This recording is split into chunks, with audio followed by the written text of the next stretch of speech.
안녕하세요. 벌써 10월의 끝자락을 달려가고 있네요. 곧 있으면 애들한테는 즐거울 할로윈도 다가오고 크리스마스도 다가오는데 저는 하나도 즐겁지가 않습니다. 어른이라서 연휴에 무뎌져서 그런 것도 있겠지만 연휴만 되면 나가야 하는 돈들이 생기다 보니 언제부턴가 거리낌이 생기기 시작했죠. 가난한 시댁을 둔 분들이라면 돈 나갈 일들만 투성인 저의 마음을 누구보다 잘 알아주실 거라 생각해요. 저희 남편 그러니까 저랑 4년이 넘도록 살고 있는 이 남자는 이남 일녀 중 장남입니다. 부지런하고 책임감이 강한 것이 몸에 배어있는 사람이라서 배우자 그리고 내 아이의 아빠로는 참 손색이 없는 사람이에요.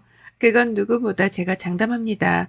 하지만 한편으로는 늘 남편 보기가 미안하고 딱했어요. 남편을 볼 때면 시부모님, 특히 시어머니가 자동으로 떠오르곤 했거든요. 어릴 적부터 얼마나 장남의 책임을 지게 했으면 남편의 얼굴에서 웃음기가 잘 안 보이는가 싶기도 하고 얼마나 장남 노릇만 하고 살게 했으면 여전히 시부모님의 노후를 책임져야 한다는 생각에 미치도록 일만 하는가 싶었답니다. 억척스러울 정도로 일을 하고 사는 남편이 고마우면서도 안쓰러울 수밖에 없었던 거죠. 시부모님께서는 정말 없이 산 집안의 표본이라고 해도 믿을 정도로 모아놓은 돈도 없고 뭣도 없으셨어요. 가진 것으로 사람을 판단하지 않지만 가진 것으로도 사람을 판단할 수 있겠다는 생각을 처음으로 품게 해준 분들이 바로 제 시부모님이셨습니다.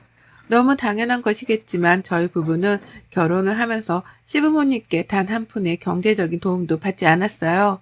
지금 제 나이가 39이고 남편이 42이에요. 남편이 4년 전이었던 38에 늦게 결혼을 했던 이유도 다 시부모님의 여력 없는 경제력 때문이었답니다. 연애하던 시절에도 남편이 시부모님 생신 그리고 명절이 되어서 때에 맞춰 용돈을 보내드리는 걸 수없이 바라봤는데요. 특별한 날이 아니더라도 병원 갈 일이나 조그만 돈이 나갈 일이 찾아오면 꼭 제 남편을 찾더라고요. 장남이라는 이유만으로 남편에게만 경제적 도움을 쭉 요청하셨던 겁니다. 그러니 도련님이나 아가씨는 옆에서 큰오빠를 도와줄 법도 한데 그저 모르는 척 지갑을 닫은 채 소식이 깜깜 무소식이 되었어요. 그러는 와중에 시부모님은 역시 장남이라며 더더욱 제 남편을 찾기 시작하셨고 그러니 남편은 더더욱 부모님을 책임지는 게 자신뿐이라 생각에 시부모님을 감싸고 돌았죠. 물론 남편도 이런 자신의 처지를 좋아라 한 적은 한 번도 없었답니다. 오히려 용돈을 보내면서도 제 앞에서는 쉬지도 않고 한숨을 쉬었어요. 이렇게 사는 게 맞는 건지, 이렇게 더 살다간 그 끝이 어떨지 하나도 알 수 없어서 무섭다고 말이죠. 아직 나이를 먹어봤자 40대 초반인데 그런 남편이 평생을 돈 걱정에 부모님 뒷바라지 걱정만 하며 사는 게 참 딱했습니다. 연민을 가지고 결혼을 한 건 아니었지만 제가 남편의 옆에서 힘이 되어주고 싶었던 마음이 컸어요. 결혼을 하게 된다면 내가 할 수 있는 선에서 남편의 스트레스를 조금은 덜어주고도 싶었고요. 그래서 저는 결혼을 하고서도 쭉 직장을 그만두지 않을 생각으로 열심히 다녔고 남편을 대신해 생활비를 더 철저하게 관리해가면서 어떻게든 모아지는 돈이 더 많아지도록 만들려 노력했어요. 그리고 그중 하나 제가 결혼하고 나서 한 일 중 가장 큰일이었던 시부모님과의 협상도 결혼 초에 끝냈죠. 남편은 시부모님이 가만히 있지 않을 테니 조심하라며 저를 말리기만 했으나 전 꼭 해결하자 했습니다. 남편한테 맡겨놨다는 듯이 매번 용돈을 타가고 그 돈 모자라 또 돈을 요구하는 그 행동들을 고쳐보고자 한 거죠. 이제 막 결혼을 해서 새가족으로 들어온 제가 주제넘게 돈을 가지고 시부모님이랑 단판을 짓는 것 같아 보이는 게 두려웠어요. 하지만 제가 해야만 하는 일이라고 생각했습니다. 이제 남편은 저랑 가정을 꾸렸고 저희는 곧 아이를 낳아 키울 계획도 있었으니까요. 독립된 가정이 되었으니 그에 합당하게 시부모님의 태도도 바뀌어야 한다고 생각을 한 거였답니다. 그리고 협상은 꽤나 성공적이었어요. 물론 그에 뒤따르는 시어머니의 눈초리를 몇 년 동안 당하고 있긴 하지만 가정을 꾸리고 사는데 드는 돈도 많으니 앞으로는 매달 정해진 금액 외엔 드리지 않겠다고 한 거죠. 다달이 20만 원씩 말입니다. 설날이나 명절에 따로 나가는 돈 한 푼 없이 말이죠. 누군가에겐 정말 쥐꼬리만큼 적은 돈일 수도 있겠지만 저희 부부한테 다달이 20만 원은 큰 돈이었어요. 저도 일을 하고 남편도 일을 하지만 그 돈을 모았다가 아이한테 외식을 한 번 더 시켜줄 수도 있는 거고 제대로 된 근사한 옷 몇 벌을 사다 줄 수도 있는 돈이었습니다. 지금부터 그 돈을 모아도 나중에 아이 대학 등록금을 쓰는 데에 보탤 수 있는 돈이었는데 저희 부부는 그 돈을 시부모님께 용돈으로 드리길 택한 것이었습니다. 워낙 없이 사는 거 누구보다 잘 알았으니까요. 그렇다 보니 저도 마지막 배려라고 꺼낸 말이었고 시부모님도 처음엔 불편하고 싫어해하더니 아예 안 받는 것보다 낫다 싶었는지 그러라고 수긍을 해주셨어요. 그렇게 저희 부부는 신혼 초에 시부모님과 결단을 내려 다달이 20만 원씩 보내드리고 있었고 저는 그 후 딸아이를 낳았습니다. 딸아이를 낳고 보니 들어가는 돈이 더 많아지니까 시부모님께 드리는 용돈이 전보다 훨 아까웠어요. 왜 나는 부유한 시댁을 못 가져 여태 내 부모도 아닌 시부모님의 용돈을 보내드리고 있나 싶은 신세한탄도 해봤고요. 하지만 별 수 있나요? 남편이 끝까지 장남 노릇은 해야 한다고 말을 하고 도련님이랑 아가씨는 소식 한 번 없으니 인간적인 도리라도 지키며 시부모님은 챙길 수밖에요.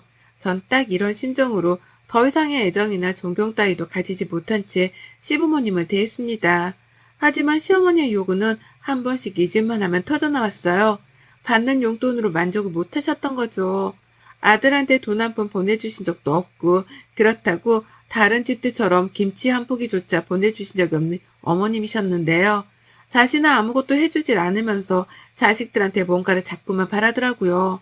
아직도 용돈을 20만 원의 합의를 본 것에 대해서 모든 게 제 탓이라며 며느리 보기를 돌같이 보는 어머님이셨어요.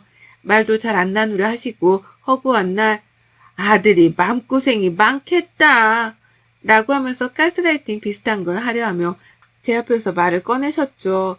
저 때문에 남편이 눈치 보느라 힘들겠다는 걸 그렇게 비꼬아서 말씀하셨던 겁니다. 왜 저러나 싶고 또 왜 저렇게까지 눈치가 없나 싶어 속에서 천불이 났어요. 여태 아들한테서 받는 그 용돈이 모자라다고 생각을 하는 건가 싶어 염치 없는 부모 같아 보이기도 했죠. 내가 자식을 낳아놓고 보니 나는 저러지 못할 것 같다는 생각에 시부모님의 마음가짐이 더욱 불손하게 여겨지기도 했고요. 하지만 이런 제 마음을 아는지 모르는지 시어머니는 가끔 저 몰래 남편에게 연락을 해서 어떻게든 용돈을 한 푼이라도 더 받아가려 하셨답니다. 여전히 병원비에 용돈이 모자란다는 투정을 부려가면서 말이죠. 그러면 남편은 생활비 관리를 하는 저한테 돈을 더 달라고 이씨죽고를 할 수밖에 없었고 그래서 전 시어머니가 남편에게 하는 모든 말들을 전해 듣고 있었죠. 처음엔 무시도 했지만 결국 아껴 써달라며 돈을 더 보내드린 적도 있긴 했습니다. 손녀딸도 태어났는데 그 와중에 돈을 달라는 소리를 더 하실까 싶기도 했죠. 하지만 시어머니는 늘 저의 예상을 빗나갔고 여전히 아들에게서 돈을 받으며 살겠다는 그 표독스러운 표정을 지우지 않으셨답니다. 갈수록 저하고는 더욱 싸늘해지는 것도 같았고 저 또한 이런 관계가 불편하긴 마찬가지였으나 별 수 없었어요. 충분히 일을 하실 수 있던 나이 때부터 백수 생활을 자처하며 자식에게 돈을 받고 살던 시부모님이었어요. 그런데 그런 분들한테 제가 변한 모습을 볼 수 있겠다고 희망을 가지는 것 자체가 고문과도 다름이 없었던 거죠. 그러니 기대는커녕 그저 거리를 두면서 사는 방법을 택했답니다. 그러는 사이 저는 누구보다 좋은 부모가 되어야겠다는 다짐을 수도 없이 하게 되었어요. 내 남편이 없이 사는 시부모님 때문에 평생을 돈 걱정에 뒷바라지 걱정을 하며 사는 게 참 딱해 보였거든요. 여전히 식당이라도 나가며 푼돈을 용돈으로 벌어다 사는 저희 부모님하고는 참 비교가 되기도 했고요. 부모가 얼마나 독립된 채로 사는지 아닌지에 대해 자식의 노년이 달라질 수도 있겠다는 걸 뼈저리게 배웠답니다. 다른 사람도 아닌 내 남편과 내 시부모님을 보면서 말이죠. 그래서 돈 쓰는 게 더 힘들어졌어요. 한 푼이라도 더 모아서 내 자식한테 물려주고 싶다는 욕구가 강하게 들었거든요. 생각 없이 써볼 법한 돈, 이를테면 길거리에서 사먹는 분식값도 모아서 내 아이한테 주자 싶었습니다. 시부모님 노년을 챙기며 살다가는 평생 전세살이를 벗어나지도 못할 것 같은데 나중을 대비해서라도 내 아이한테 쓸 수 있는 종잣돈을 꼭 만들어 놓자 싶었던 거죠. 그래서 저는 아이 앞으로 적금을 넣었어요. 많이는 넣지 못하지만 다달이 80만 원씩 적금을 넣었습니다. 갑작스러운 코로나 때문에 더욱 나중이 걱정이 되었던 나머지 적금 하나만큼은 꼬박꼬박 넣었어요. 다 내 아이 잘 되라는 마음으로요. 그 돈으로 아이가 대학 등록금에 보태 쓰던, 세계 여행을 하는 데에 보태 쓰던 상관없었습니다. 내 아이가 부모한테서 받은 돈으로 하고 싶은 걸 뭐든 해가면서 지내길 바랬던 것 같아요. 그 마음으로 군것질 하나, 배달 음식 한 번을 더 아끼고 참아가면서 적금을 꼬박꼬박 넣었습니다. 그리고 얼마 전 그 적금이 만기가 되었어요.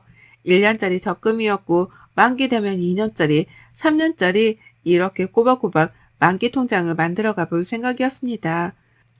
통장에 따라 아이가 쓰고 싶어하는 용도에 따라 다르게 쓰게 하려는 의도도 있었고, 만기가 되어 있는 통장이 많으면 많을수록 배가 부른 기분이 들 것 같아서 저 좋으라고 해봤어요. 만기가 된 날 아이 앞에서 이걸 다 설명하기는 힘들었지만 아이를 보면서 좋다고 괜히 눈물도 글썽였고, 그날은 오랜만에 아이 데리고 저희 부부가 다 같이 외식도 했습니다. 물론 외식 비용은 제 월급에서 나갔고요. 괜히 미래에 대한 확신이 들더군요. 이런 식으로 통장을 한두 개씩 만들다 보면 우리 부부가 회사에서 퇴직을 하기 전에 아이 대학 등록금은 미리 다 벌어놓을 수 있겠다 싶었으니까요.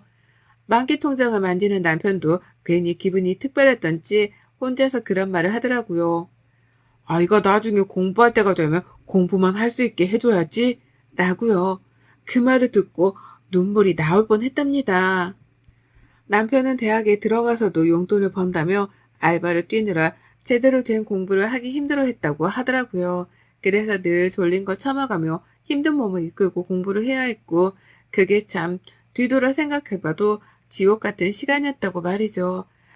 그걸 자기 아이한테는 되풀이 해주기가 싫다더군요. 그런 남편을 보며 전 적금을 들어놓길 100번, 1000번 잘했다 다시 한번 되새겼고요. 그렇게 저희 부부는 아이를 위한 부모 노릇을 뭔가 하나 제대로 한 것 같다는 뿌듯한 기분이 든 채로 그날 외식을 즐겼고, 남편은 술에도 한껏 취했었답니다. 기분 좋다고 말이죠. 그렇게 집에 와서는 한동안 오래간만에 살맛이 난다는 생각을 가지며 살았습니다. 자식이 생기니 삶의 의욕이 생긴다는 게 이런 기분인가 싶었죠. 근데요, 시어머니의 전화 한 통을 받던 그 순간부터 저는 다시 살맛을 잃었고 흥미도 잃었죠. 어머님이 아이를 데리고 집으로 와보라는 거예요. 남편을 빼놓고 말이죠. 느낌이 쎄했어요. 제가 알던 시어머니라면 남편을 빼놓고 시댁에 오라고 할 적에는 분명 특별한 이유가 있었습니다. 대표적으로 돈을 더 달라는 말 같은 걸 하기 위해서 말이죠. 그런데 하필 아이 적금을 만기시키고 기분이 좋아 죽겠는 이맘때에 시어머니가 몰래 저를 부르니 참 껄끄러웠어요. 이걸 가야 하나 말아야 하나 한참 고민을 하는데 시어머니는 고민할 필요도 없다 싶으신지 전화에 불이 날 만큼이나 계속해서 절 찾으셨습니다. 저희 애를 꼭 같이 데리고 오란 말을 반복하시면서 말이죠. 그래서 전 아이를 데리고 시댁을 찾았어요. 물론 가기 직전에 남편한테는 미리 카톡도 해놨죠. 어머님이 당신 빼놓고 아이랑 둘만 오라고 하시는 게 이상하지만 일단 가본다면서 말이죠. 남편은 일이 바쁜지 퇴근 시간을 넘기고도 답이 없었지만 저는 일단 더 늦지 않기 위해 아이를 데리고 시댁을 찾았어요. 입구에서부터 조그마한 문이 보이는 게 숨이 답답할 지경이었으나 내 아이라도 보고 싶은 마음에 불렀을 수도 있겠다는 생각에 약간의 희망을 품고 찾았습니다. 그리고 살짝 품었던 희망이 순식간에 터져버린 풍선처럼 날아가 버리는 심정을 경험했죠. 집에 들어가자마자 시아버지는 방 안으로 들어가 버리셨고 시어머니만 혼자 억지로 아이를 불러 안으면서 저희를 맞이하셨어요.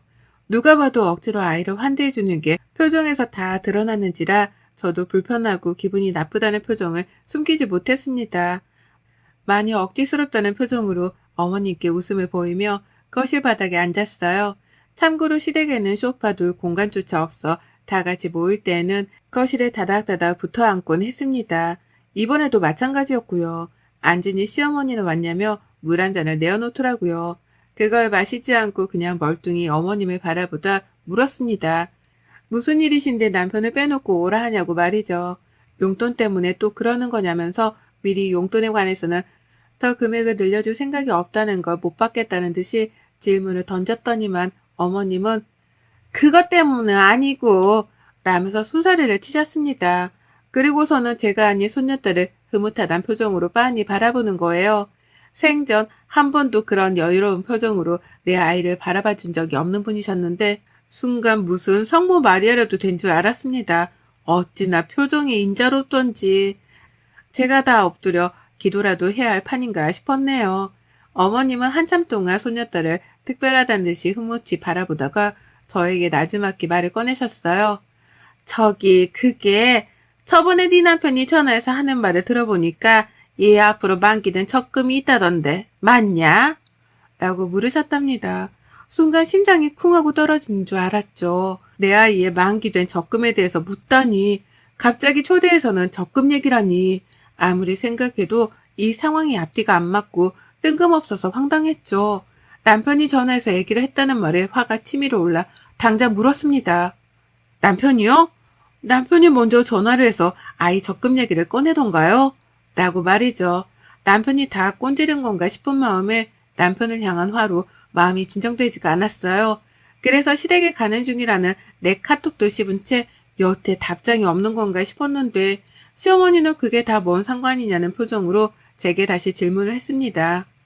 지금 그게 중요한 게 아니고 그래서 얼마 정도 들었는데 적금 한번 하고 나면 막 1,000만 원, 2,000만 원씩은 쌓이는 거 아니냐? 근데 이 조그만한 애한테 그 큰 돈이 당장 뭐에 필요하다고 그 큰 돈을 적금으로 넣어놔. 라고 하면서 한두 개도 아닌 질문들을 마구 쏟아냈어요. 뭐부터 답장을 해드려야 할지 모르겠을 정도로요. 무엇보다 저는 시어머니랑 내 아이 적금을 가지고 대화를 나누고 싶지 않았습니다. 그런데 어머님은 지독한 관심을 보이더니 급기야 본론을 꺼내셨어요. 참나. 글쎄 시댁 전셋집으로 옮기는 데 필요한 보증금으로 보태 쓰자는 거예요.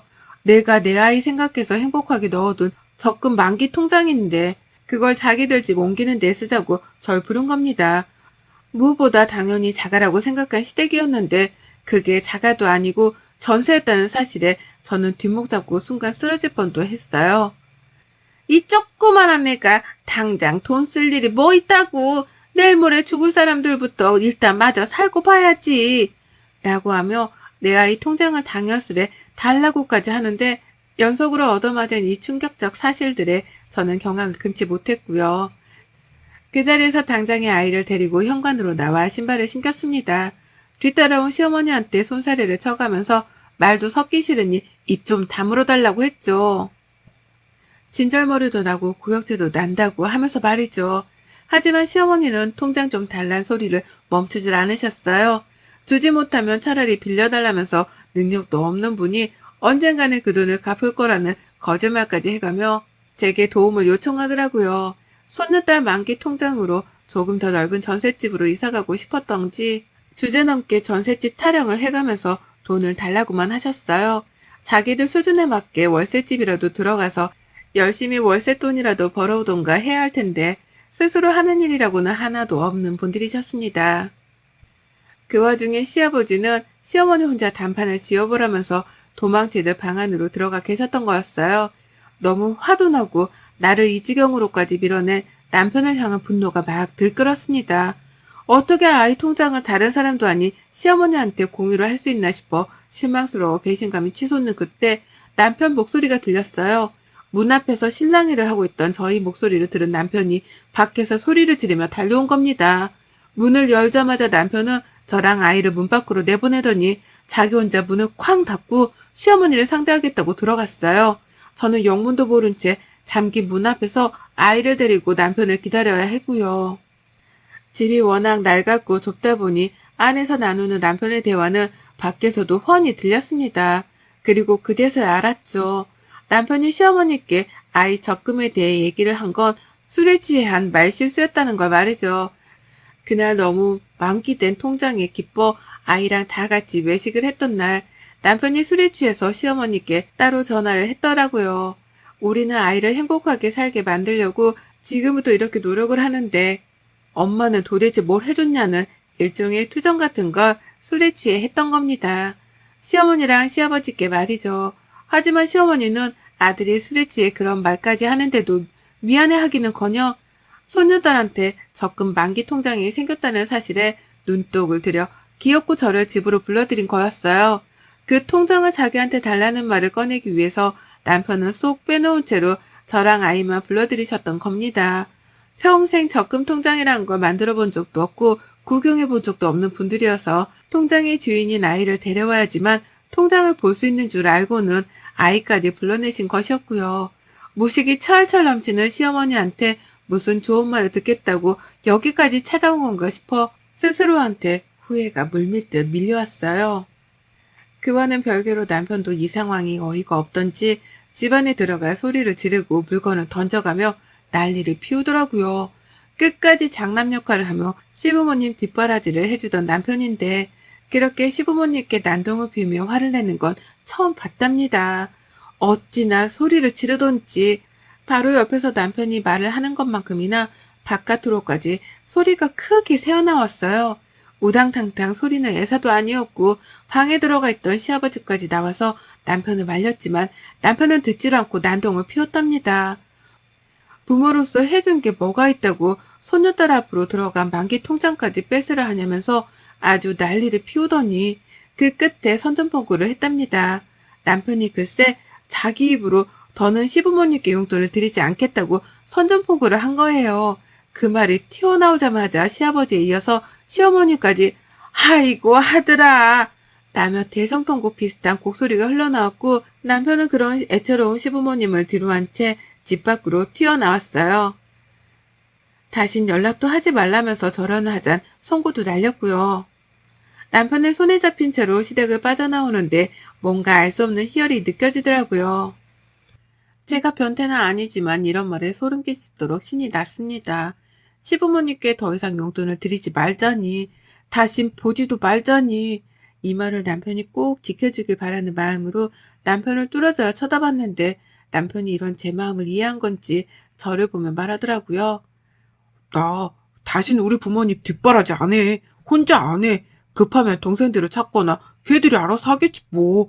나 혼자 자식이야? 왜 나 혼자 평생을 이렇게 밑빠진 독에 물 붓는 것 마냥 갖다 바치고 살아야 해? 그러다 이젠 하다하다 내 딸 만기된 적금 통장까지 넘봐? 적당히 해야 말이지. 라고 말입니다. 저는 오로지 시부모님처럼 살지 않기 위해 그리고 내 아이를 위해서만 들었던 적금이었는데요. 이 적금 하나가 만기가 됨으로써 시부모님께는 더 이상 용돈을 드리지 않고 연락도 하지 않아도 될 건덕지가 만들어지게 되었답니다. 남편 몰래 저랑 제 아이를 집으로 불렀다는 사실에 여전히 격분한 남편은 그날 후로 시부모님 연락처까지 죄다 핸드폰에서 지워버렸고요. 남편의 행동에 덩달아 저까지도 시부모님을 미련 없이 차단을 누르고 연을 끊기로 했네요. 하긴 내 아이의 적금까지도 탐을 내는 사람인데 뭔들 더 요구를 하지 않을까 싶어 겁이 나기도 하던 중이었습니다. 그런데 남편의 결단력 있는 행동 덕분에 그런 사람들하고는 거리를 두고 살 수 있게 되었고 전 이 기회를 발판 삼아 더 이상 시부모님께는 금전적 도움을 드리지 않기로 했어요. 앞으로 짧게는 몇 년 안 될 수도 있지만 길게는 수십 년도 더 뒷바라지를 해드리고 살아야 할 게 뻔한데 여기서 그만두는 게 옳다 판단한 거죠. 남편도 저랑 같은 마음인 것 같고요. 낳아준 은혜는 있지만 키워주며 받지 못한 은혜에 이쯤에서 정리하는 게 맞다 싶습니다. 손녀딸 통장에도 손을 대고 싶어 하는 줄은 몰랐기에 실망감이 배로 크게 다가왔는데요. 이제부터 용돈을 안 주게 되었으니 그걸로 복수 혹은 필요로 하는 가르침을 드렸다고 생각해요. 그걸 증명하듯이 시부모님도 번갈아가며 저희 집을 찾아와 제 마음을 돌리려고 하는데 전혀요. 전 절대 무슨 일이 있어도 시부모님께 마음을 돌려 잘해드릴 생각이 없답니다. 더욱 굳게 결계를 치고 벽을 세워 시부모님이 우리 부부 혹은 내 아이한테 그 어떤 것도 가져가지 못하도록 경계만 하고 살 거예요. 여러분의 생각은 댓글로 남겨주세요. 오늘도 시청해 주셔서 정말 감사합니다.